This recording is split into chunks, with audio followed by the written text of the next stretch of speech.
You fool! Warren is dead.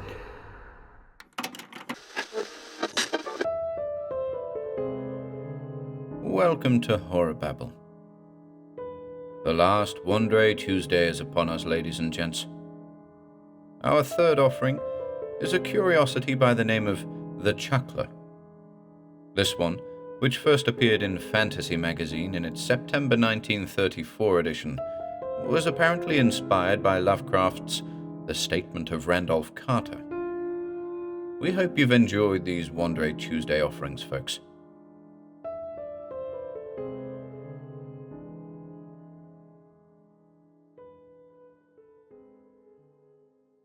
The Chuckler by Donald Wandrei. 1. Item 7. All jewels of which I die possessed are to go to my daughter, Mary Walton, with the exception of the emerald known as the Dark Flame, which is to be placed in my right hand and buried with me. Item 8. My entire collection of occult books, with the exception of 4 hereinafter named, is to be given to the public library of this city. These 4 are to be placed in my coffin. Mary Walton, let the emerald be entombed, for she was a dutiful child, and besides had no particular liking for the green jewel. And the 4 books she likewise had placed in the dead man's coffin. They were ancient manuscripts written in some unknown or forgotten tongue, and she did not know that each was the only one of its kind in existence. She was, moreover, utterly unaware of the forces they controlled, and to which they were the key. 2. A shadow, black against the gloom of the moonless night, passed suddenly across the graveyard. It vanished in the deeper shadow around the great entrance to some family crypt. For a time, faint rasping sounds came from there. Then they ceased. A part of the shadow swung outward a little, like a door. Its position remained unchanged for a short time, but it swung in again.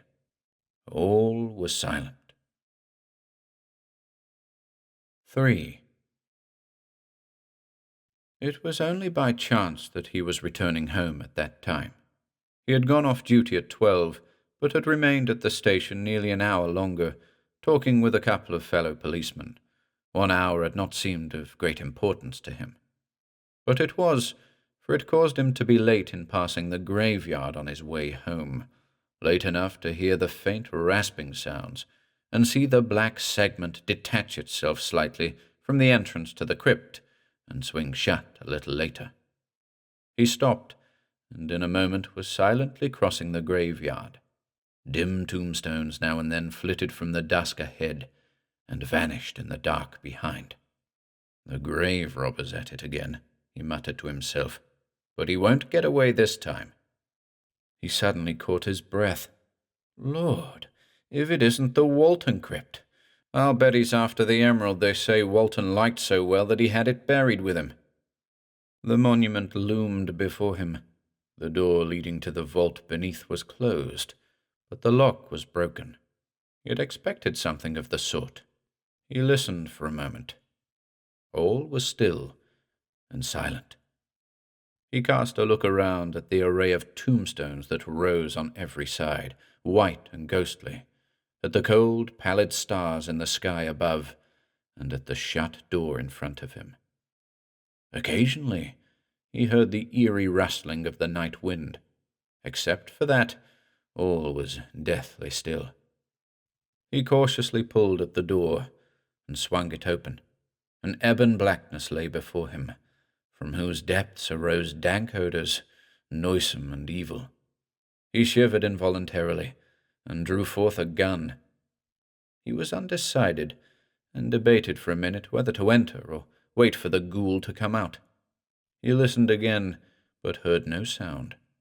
Once or twice he thought there were footsteps behind him. It was only the faint breeze stirring the grass. He tried to see into the tomb, but the inky blackness disclosed nothing.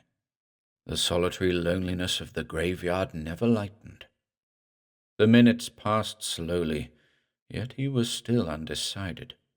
Once more, he cautiously put his head within the passageway and listened.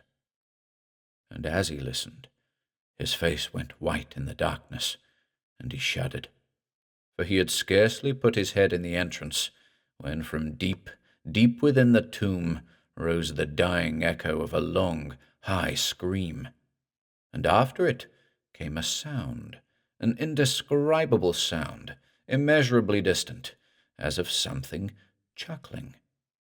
The echoes of the scream faded away, but he still heard far below that throaty chuckling. He paused no longer. He tore out his flashlight and snapped it on. In a moment he had entered the tomb and was passing rapidly downward. He had no fear of being seen. He knew that there were 2 turns in the passageway before the crypt itself was reached. The black wall slipped smoothly by. He watched his steps, but went as fast as possible, and all the while he heard that ghastly chuckling, and every moment it grew louder. He came to the first turn, and the floor sloped more abruptly. He slowed down a little necessarily, but he paused not, and since he was going slower, the pad of his steps became softer, so that he could hear better, and all the while he heard that ghastly chuckling, and every moment it grew louder. Above, below, on either hand, the ebon walls silently slid by. Behind stretched the darkness of the passage he had traversed. Ahead lay the deeper darkness of the remaining passage, and the tomb, and the laughter. He came to the second turn, and though the floor became almost level, he continually slowed his pace. A door at the end of the passageway would lead directly into the crypt.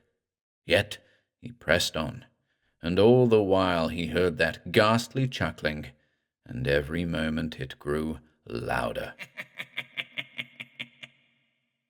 And when he reached the door, his flashlight carefully dimmed and shaded, his gun ready, the tittering came clear and distinct and terrible from the crypt, a loathly, throaty sound which in some manner reminded him of plump, drowned rats that gurgled.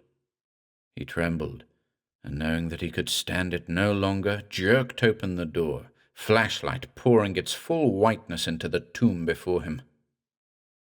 For a moment he stood motionless. Then he turned and shrieked his way to the night above, for the entire chamber was lit with a pallid and hellish green glare that streamed in wave on livid wave from an emerald on the floor. Beside it lay the body of the dead ghoul, face twisted and distorted, and on the body, staring him full in the face, with its yellow grave clothes falling from its yellower flesh, with its gleaming eyes looking straight ahead, with its fat and bloated face wreathed in a leering grin, chuckling with a husky and throaty chuckle, sat a rotting, long-dead corpse.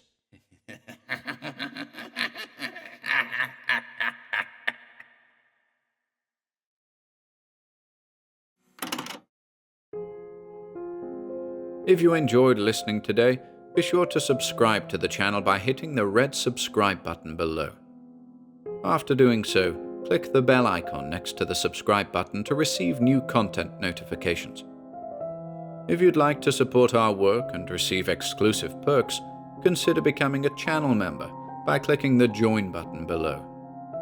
To support us in other ways, see the video description for links to our Bandcamp and Patreon pages, our merch store over at Teespring, and further information relating to our releases on Audible, iTunes, and Spotify. And until next time,